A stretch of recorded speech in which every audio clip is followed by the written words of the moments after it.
महाराष्ट्रोद्भवां भाषां प्राकृष्टं प्राकृतः विदु आगारः सुक्तिरत्नानां सेतुबंधादि यन्मयम्. महाराष्ट्र ही संतांची, विचारवंतांची, समाजसुधारकांची, क्रांतिकारकांची, वीर योद्ध्यांची भूमी आहे. आपण सर्वजण बसून घ्या.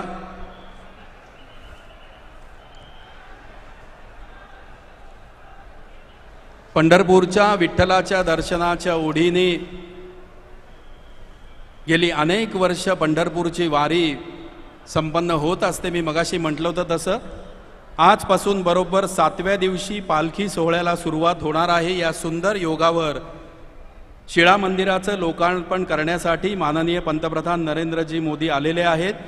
जगद्गुरू तुकाराम महाराजांचं दर्शन घेण्यासाठी आलेले माननीय नरेंद्र मोदीजी हे हिंदुस्थानातले पहिले पंतप्रधान आहेत.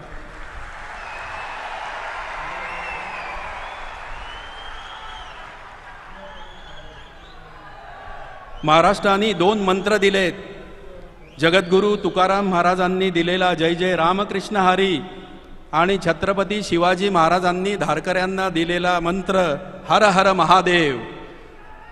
या समारंभाला उपस्थित असलेले माननीय पंतप्रधान नरेंद्रजी मोदी यांचा स्वागतपर सत्कार करण्याची विनंती मी अनुक्रमे 3 संस्थानांना करणार आहोत. सर्वप्रथम जगद्गुरू श्री संत तुकाराम महाराज संस्थान श्री क्षेत्र देहूचे अध्यक्ष श्रीयुत नितीन महाराज मोरे देहूकर हे तुकोबांची पगडी, उपर्ण, त्याचप्रमाणे तुकोबारायांच्या मूर्तीची प्रतिकृती आणि त्यांच्या समवेत श्री संत ज्ञानेश्वर महाराज संस्थानचे प्रमुख विश्वस्त, त्याचप्रमाणे श्री विठ्ठल रुक्मिणी मंदिरे समिती पंढरपूरचे सहअध्यक्ष हरिभक्तपरायण गहिनीनाथ महाराज औसेकर आणि योगेशजी देसाई हे तुळशीचा हार माननीय पंतप्रधानांना प्रदान करतील.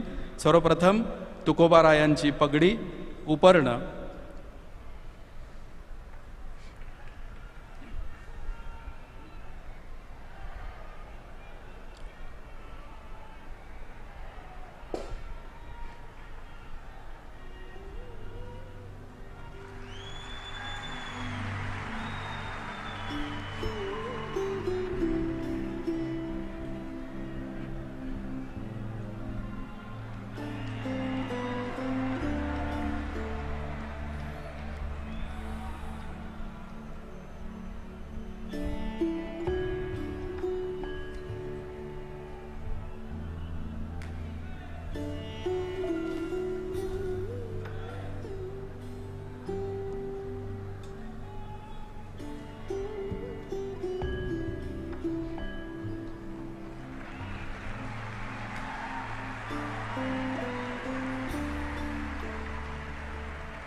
मी श्रीयुत नितीन महाराज मोरे देहूकर यांना विनंती करतो, आपण जगद्गुरू तुकाराम महाराजांच्या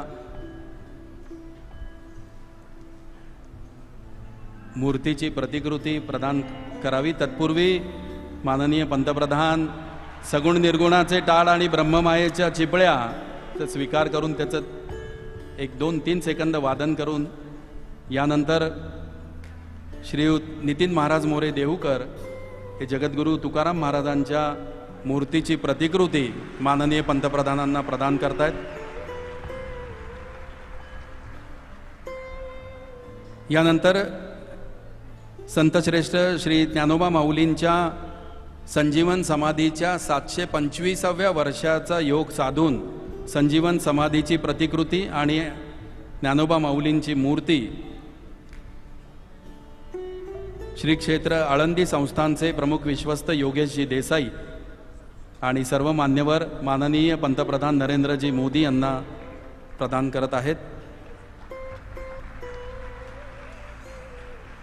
त्यांच्या समवेत श्री विठ्ठल रुक्मिणी मंदिरे समिती पंढरपूरचे सहअध्यक्ष हरिभक्तपरायण गहिनीनाथ महाराज औसेकर, विठोबा, ज्ञानोबा आणि तुकोबा आराध्य दैवत आणि त्यांचे लाडके भक्त या तिन्ही संस्थानांच्या वतीने माननीय पंतप्रधान नरेंद्रजी मोदी यांचा सन्मान या ठिकाणी संपन्न झालेला आहे. यानंतर मी जगद्गुरू श्री संत तुकाराम महाराज संस्थान श्री क्षेत्र देहूचे अध्यक्ष श्री नितीन महाराज मोरे देहूकर यांना प्रास्ताविक करायची विनंती करतो.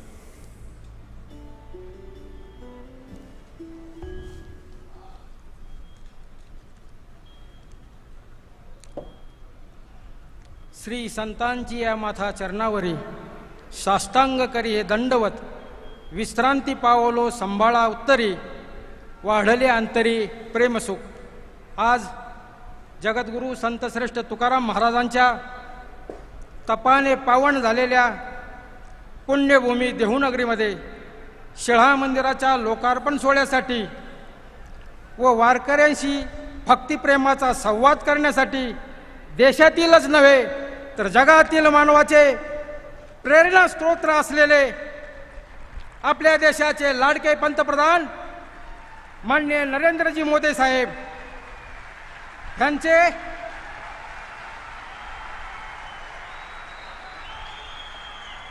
देहू देवस्थान व अखिल वारकरी संप्रदायाकडून मनपूर्वक स्वागत करतो.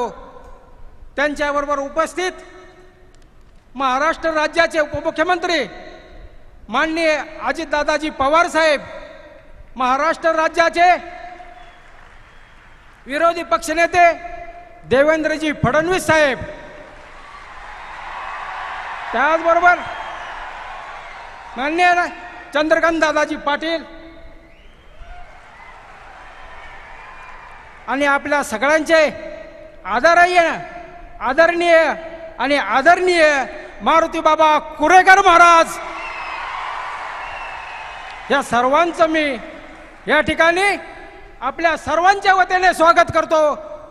आणि जगद्गुरू तुकोबारायांच्या शिळामिंदारा सांगण्याच्या धाडस करतो की जगद्गुरू तुकोबारायांची अभंगाची गाथा तमाम सर्व नागरिकांना, देशवासियांना, जगवासियांना प्रेरणादायक असताना सुद्धा ज्यावेळेस जगद्गुरू तुकोबारायांची गाथा इंद्रायणी नदीच्या डोहामध्ये बुडवण्यात आली आणि त्यानंतर जगद्गुरू तुकोबाराय 13 दिवस एका शिळेवरती अनुष्ठानासाठी बसले होते, तोच दैवी चमत्कार असा घडला की इंद्रायणी मातेला तीर्थक्षेत्राचा दर्जा मिळाला. तुकाराम महाराज ज्या शिळेवरती बसलेले होते त्या शिळेला शिळा मंदिराची उपमा मिळाली आणि जगद्गुरू संत श्रेष्ठ तुकाराम महाराज हे जगद्गुरू असल्याचे या इंद्रायणी मातेने या जगाला सांगितले. ही जगद्गुरू तुकोबारायांची उंची आहे. आनंदाची डोही आनंद तरंगे अशी अवस्था असताना सुद्धा केवळ जगाच्या कल्याणा संतांच्या विभूती देह कष्टविती परोपकारी जगातील दुःखे नाहीसे करण्याकरता अवतार पुरुष जन्म घेत असतात. आणि असेच संत कोटीतील मुकुट शिरोमणी जगद्गुरू संत श्रेष्ठ तुकाराम महाराज आज 400 वर्षानंतर सुद्धा आपणास आदरणीय, पूजनीय आणि अनुकरणीय असेच आहेत. जगद्गुरू तुकोबारायांची अभंगाची गाथा आणि जगद्गुरू तुकोबारायांचं जीवन ह्यामध्ये काडीचाही संबंध नव्हता, काडीचाही फरक पडत नव्हता. आपण जे बोलतो ते वागून दाखवत होते.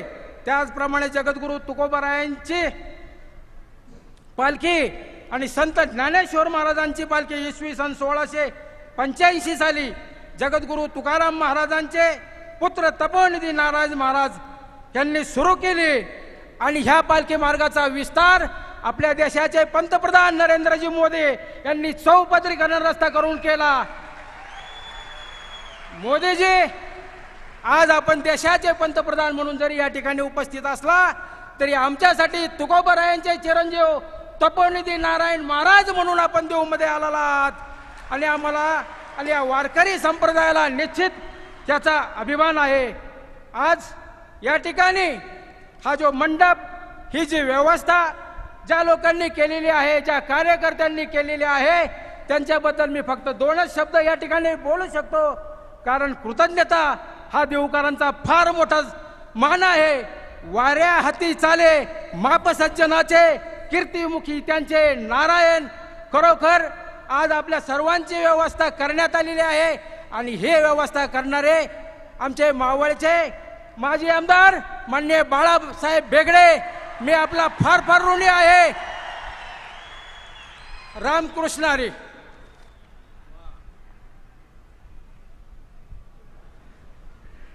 धन्यवाद नितीन महाराज. यानंतर मी महाराष्ट्र राज्याचे विरोधी पक्षनेता माननीय श्री देवेंद्रजी फडणवीस यांना मनोगत व्यक्त करायची विनंती करतो.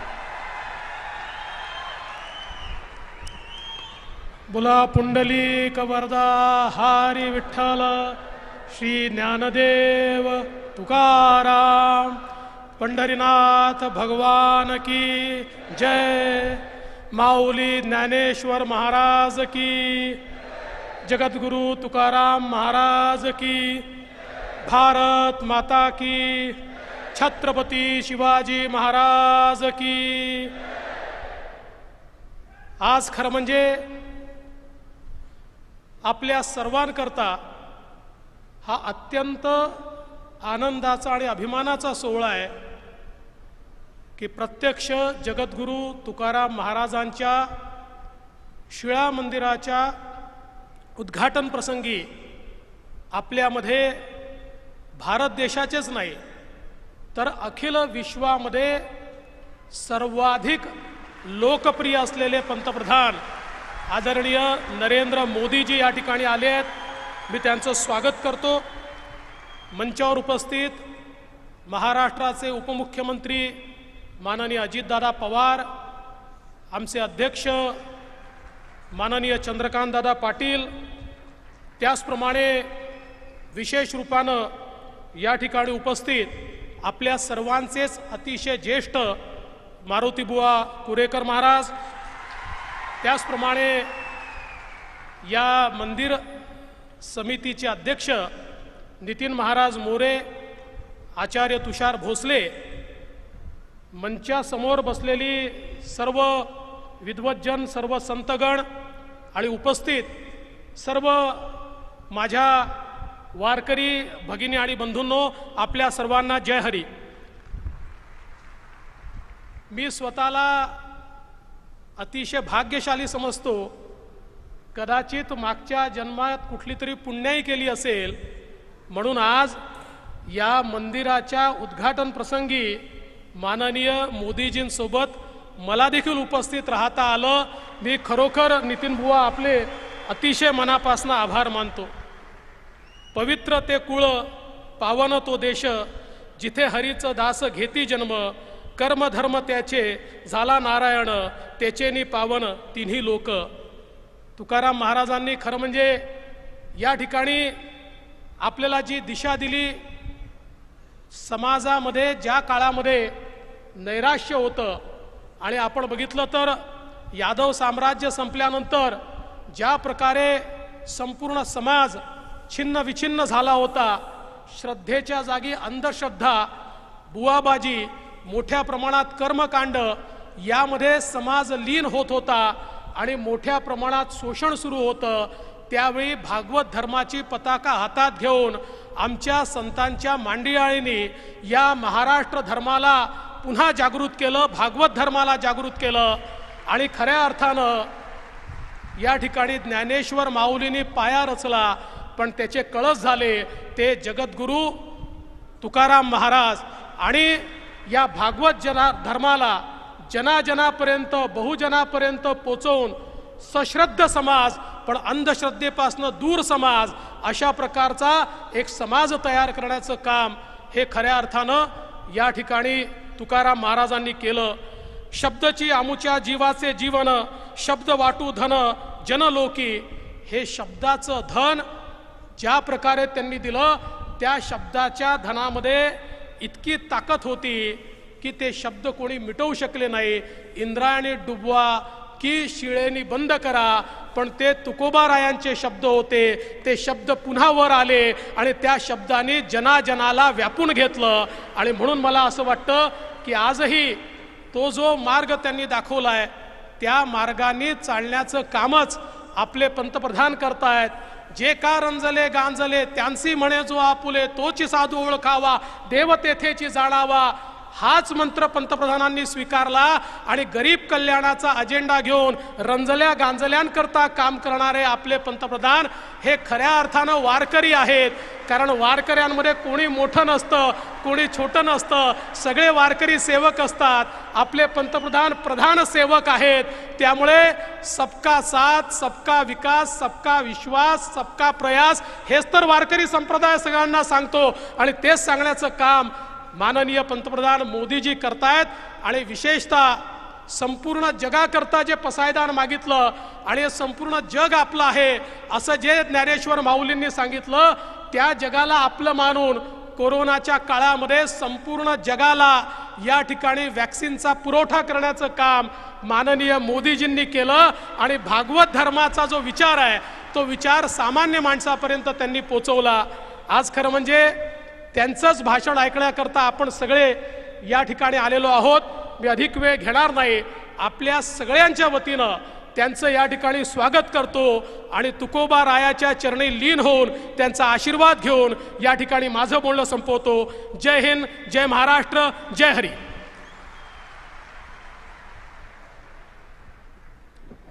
निवृत्ती ज्ञानदेव सोपान मुक्ताई एकनाथ नामदेव तुकाराम ईश्वरनिष्ठांच्या मांदियाळीमध्ये 18 पगड जातींना सामावून घेणारा पंढरपूरचा विठ्ठल, ज्याच्यामध्ये नरहरी सोनार आहे, सावता माळी आहेत आणि चोखोबा आहेत. संत चोखामेळा व परिवार यांची सार्थ अभंग गाथा याचं विमोचन यानंतर माननीय पंतप्रधान नरेंद्रजी मोदी यांच्या शुभहस्ते होणार आहे, ज्याची निर्मिती केलेली आहे संत चोखामेळा अध्यासन केंद्र पुणे आणि विवेक व्यासपीठ पुणे यांनी. संपादक डॉक्टर ओम श्री दत्तोपासक. श्री संत चोखामेळा व परिवार सार्थ अभंग गाथेचं विमोचन माननीय पंतप्रधान नरेंद्रजी मोदी यांनी करावं अशी नम्र विनंती.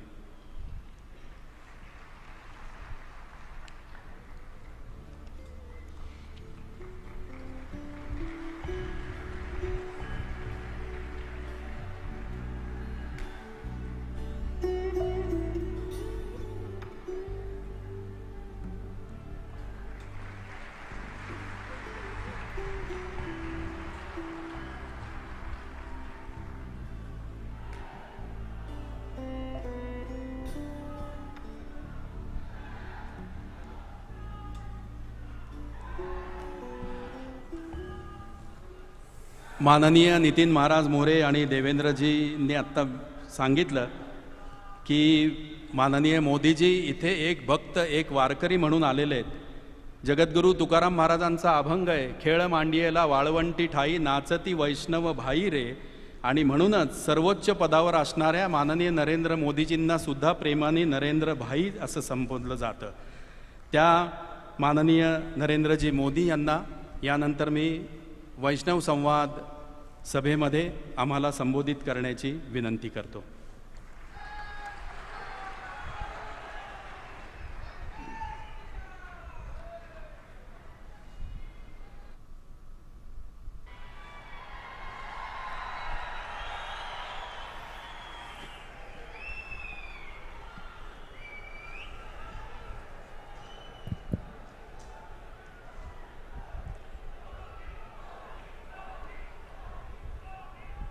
श्री विठ्ठलाय नमः.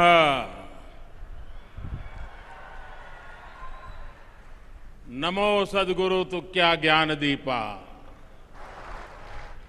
नमो सद्गुरु सच्चिदानंद रूपा.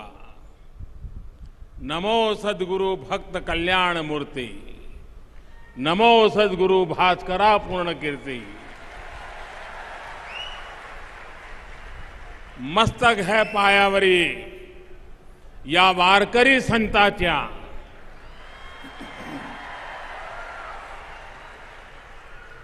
महाराष्ट्र के उपमुख्यमंत्री श्री अजित पवार जी, प्रतिपक्ष नेता श्री देवेंद्र फडणवीस जी, पूर्व मंत्री श्री चंद्रकांत पाटिल जी, वारकारी संत श्री मुरली बाबा कुरेकर जी, जगतगुरु श्री संत तुकाराम महाराज संस्थान के चेयरमैन नितिन मोरे जी, आध्यात्मिक आघाड़ी के प्रेसिडेंट आचार्य श्री तुषार भोसले जी, यहां उपस्थित संतगण, देवियों और सज्जनों, भगवान विट्ठल और सभी वारकरी संतों के चरणों में मेरा कोटि कोटि वंदन।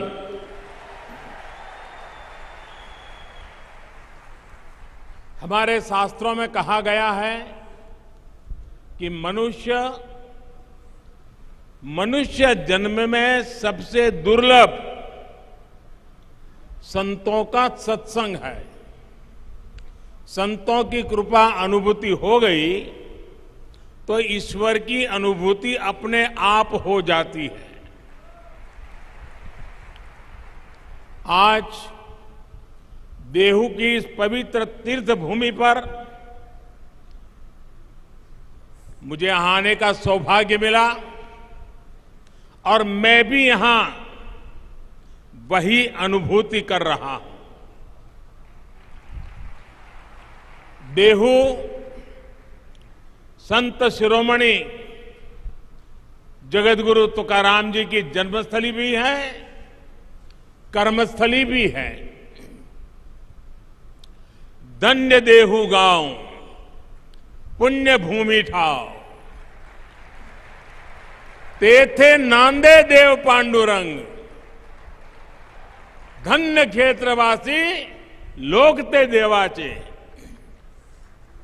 उच्चारिती वाचे नाम घोष।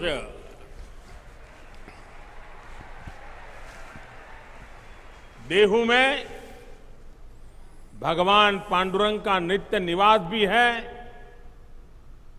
और यहां का जन जन स्वयं भी भक्ति से ओतप्रोत संत स्वरूप ही है। इसी भाव से मैं देहू के सभी नागरिकों को, मेरी माताओं बहनों को आदरपूर्वक नमन करता हूं। अभी कुछ महीने पहले ही मुझे पालकी मार्ग में 2 राष्ट्रीय राजमार्ग को 4 लेन करने के लिए शिलान्यास का अवसर मिला था। श्री संत ज्ञानेश्वर महाराज पालकी मार्ग का निर्माण 5 चरणों में होगा और संत तुकाराम महाराज पालकी मार्ग का निर्माण 3 चरणों में पूरा किया जाएगा। इन सभी चरणों में 350 किलोमीटर से ज्यादा लंबाई के हाईवे बनेंगे और इस पर 11,000 करोड़ रुपए से भी अधिक का खर्च किया जाएगा। इन प्रयासों से क्षेत्र के विकास को भी गति मिलेगी। आज सौभाग्य से पवित्र शिला मंदिर के लोकार्पण के लिए मुझे देहू में आने का सौभाग्य मिला है। जिस शिला पर स्वयं संत तुकाराम जी ने 13 दिनों तक तपस्या की हो, जो शिला संत तुकाराम जी के बोध और वैराग्य की साक्षी बनी हो, मैं मानता हूं कि वो सिर्फ शिला नहीं, वो तो भक्ति और ज्ञान की आधारशिला स्वरूप है।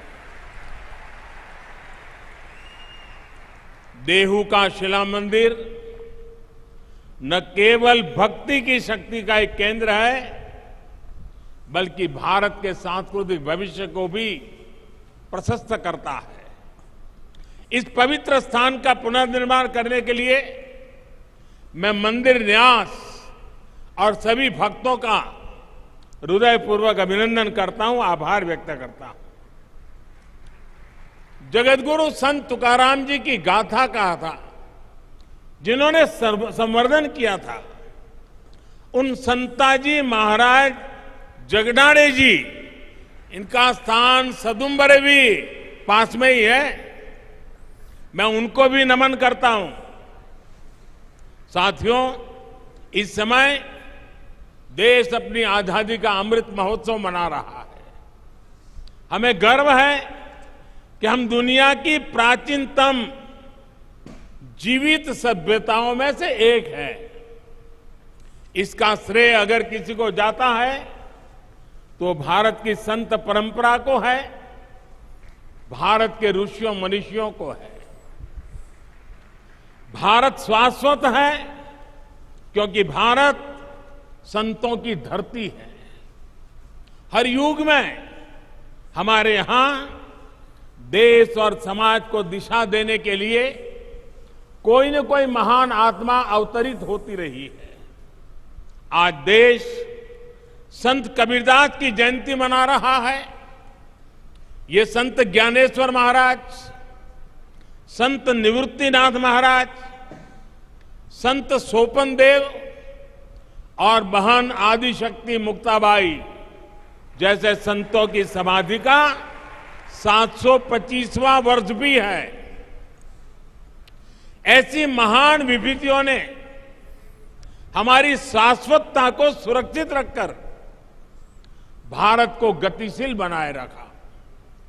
संत तुकाराम जी को तो संत बहनाबाई ने संतों के मंदिर का कलश कहा है।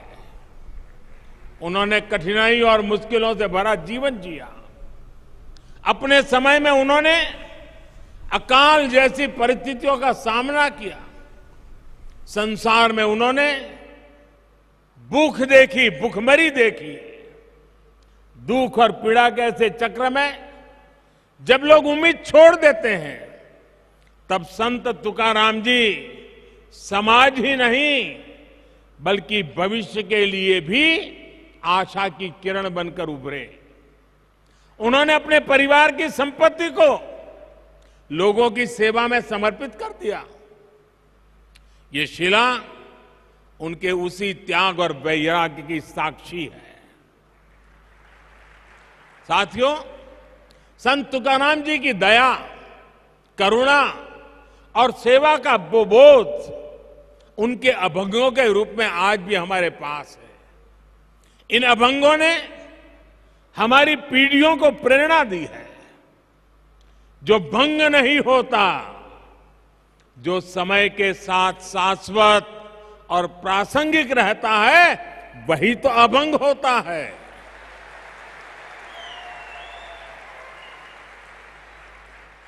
आज भी देश जब अपने सांस्कृतिक मूल्यों के आधार पर आगे बढ़ रहा है, तो संत तुकाराम जी के अभंग हमें ऊर्जा दे रहे हैं, मार्ग दिखा रहे हैं। संत नामदेव, संत एकनाथ, संत सावता महाराज, संत नरहरि महाराज, संत सेना महाराज, संत गौरोबा काका, संत चोखा मेला, इनके प्राचीन अभंगों से हमें नित नई प्रेरणा मिलती है। आज यहां संत चोखा मेला और उनके परिवार द्वारा रचित सार्थ अभंग गाथा के विमोचन का भी मुझे सौभाग्य मिला है। इस सार्थ अभंग गाथा में इस संत परिवार की 500 से ज्यादा अभंग रचनाओं को आसान भाषा में अर्थ सहित बताया गया है। भाइयों और बहनों, संत तुकाराम जी कहते थे, ऊंच नीच काहि नेड़े भगवंत। अर्थात समाज में ऊंच नीच का भेदभाव, मानव मानव के बीच फर्क करना, ये बहुत बड़ा पाप है। उनका ये उपदेश जितना जरूरी भगवत भक्ति के लिए है, उतना ही महत्वपूर्ण राष्ट्र भक्ति के लिए भी है, समाज भक्ति के लिए भी है। इसी संदेश के साथ हमारे वारकरी भाई बहन हर वर्ष पंढरपुर की यात्रा करते हैं। इसलिए आज देश सबका साथ, सबका विकास, सबका विश्वास, सबका प्रयास के मंत्र पर चल रहा है। सरकार की हर योजना का लाभ हर किसी को बिना भेदभाव मिल रहा है। वारकरी आंदोलन की भावनाओं को सशक्त करते हुए देश महिला सशक्तिकरण के लिए भी निरंतर प्रयास कर रहा है।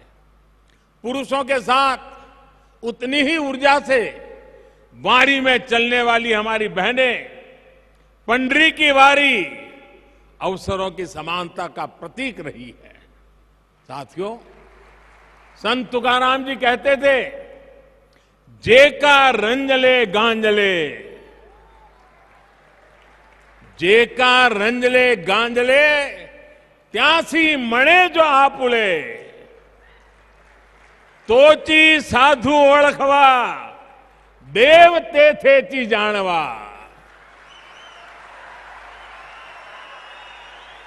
यानी समाज की अंतिम पंक्ति में बैठे व्यक्ति को अपनाना, उनका कल्याण करना, यही संतों का लक्षण है।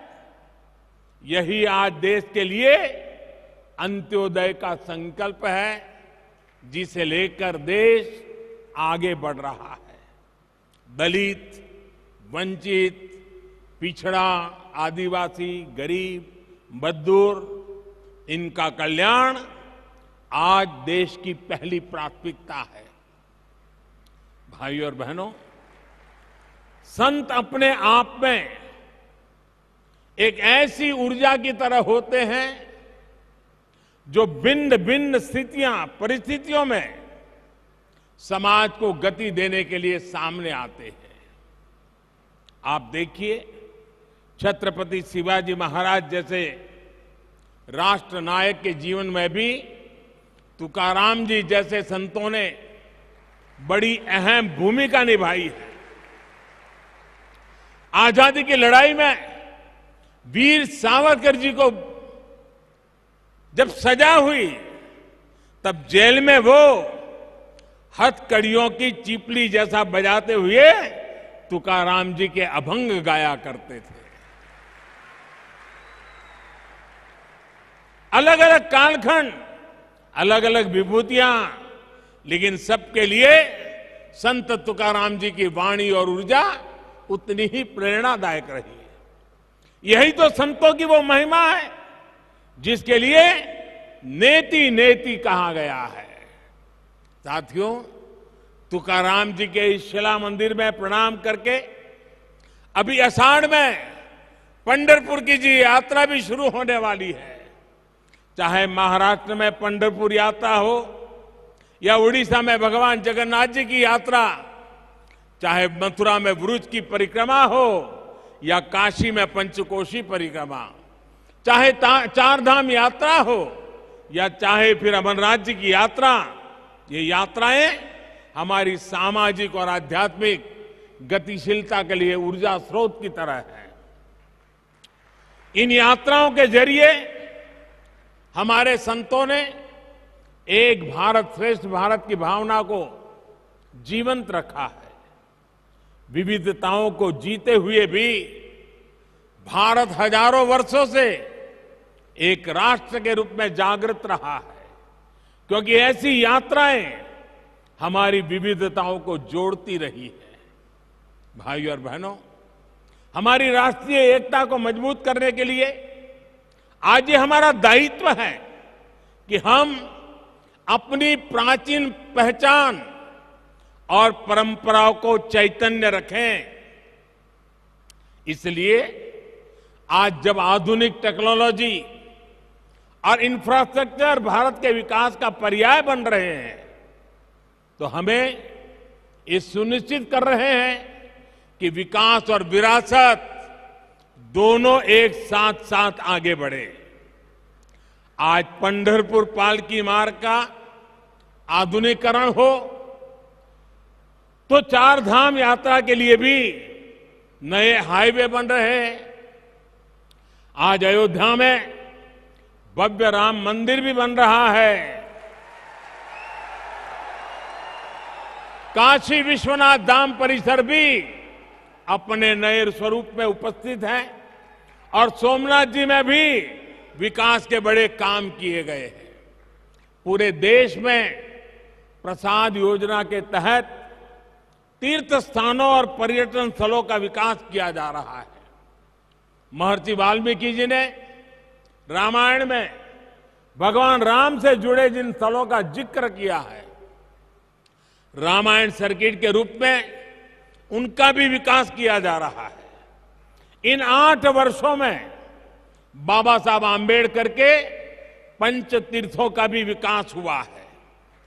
चाहे महू में बाबा साहेब की जन्मस्थली का विकास हो, लंदन में जहां रखकर वो पढ़ा करते थे उस घर को स्मारक में बदलना हो, मुंबई में चैत्य भूमि का काम हो, नागपुर में दीक्षा भूमि को अंतर्राष्ट्रीय स्तर पर विकसित करने की बात हो, दिल्ली में महापरिनिर्वाण स्थल पर मेमोरियल का निर्माण हो, ये पंचतीर्थ नई पीढ़ी को बाबा साहब की स्मृतियों से निरंतर परिचित करा रही है।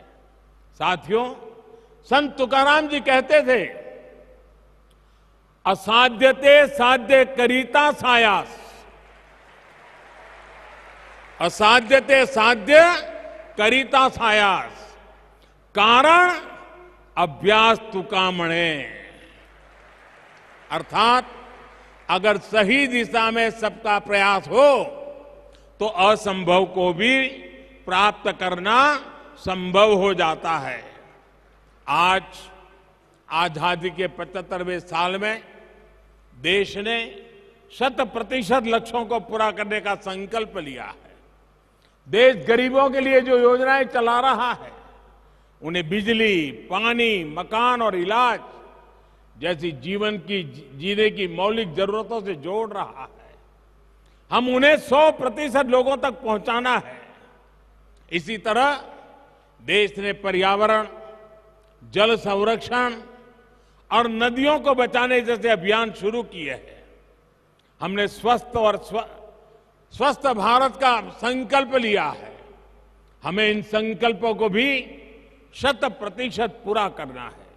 इसके लिए सबके प्रयास की, सबकी भागीदारी की जरूरत है। हम सभी देश सेवा के इन दायित्वों को अपने आध्यात्मिक संकल्पों का हिस्सा बनाएंगे तो देश का उतना ही लाभ होगा। हम प्लास्टिक मुक्ति का संकल्प लेंगे, अपने आसपास झीलों, तालाबों को साफ रखने का संकल्प लेंगे तो पर्यावरण की रक्षा होगी। अमृत महोत्सव में देश ने हर जिले में 75 अमृत सरोवर बनाने का भी संकल्प लिया है। इन अमृत सरोवरों को आप सभी संतों का आशीर्वाद मिल जाए, उनके निर्माण में आपका सहयोग मिल जाए तो इस कार्य की गति और बढ़ जाएगी। देश इस समय प्राकृतिक खेती को भी मुहिम के रूप में आगे बढ़ा रहा है। ये प्रयास वारकरी संतों के आदर्शों से जुड़ा हुआ है। हम कैसे प्राकृतिक खेती को हर खेत तक ले जाएं, इसके लिए हमें मिलकर काम करना होगा। अगले कुछ दिन बाद अंतर्राष्ट्रीय योग दिवस भी आने वाला है। आज जिस योग की दुनिया में धूम है, वो हमारे संतों की ही तो देन है।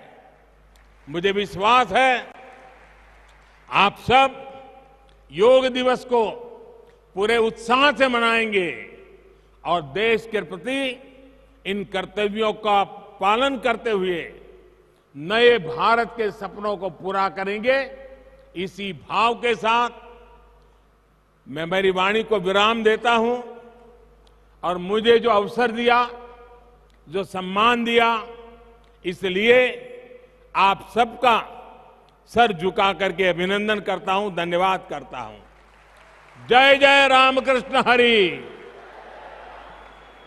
जय जय रामकृष्ण हरि, हर हर महादेव।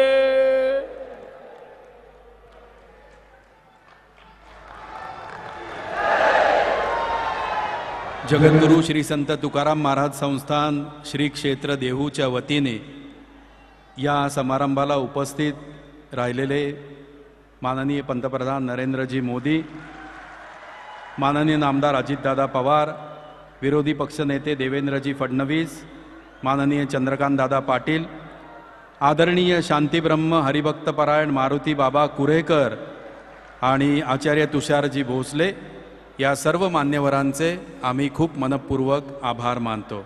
धन्यवाद. चा कार्यक्रम या ठिकाणी संपन्न झाला असं जाहीर करतो.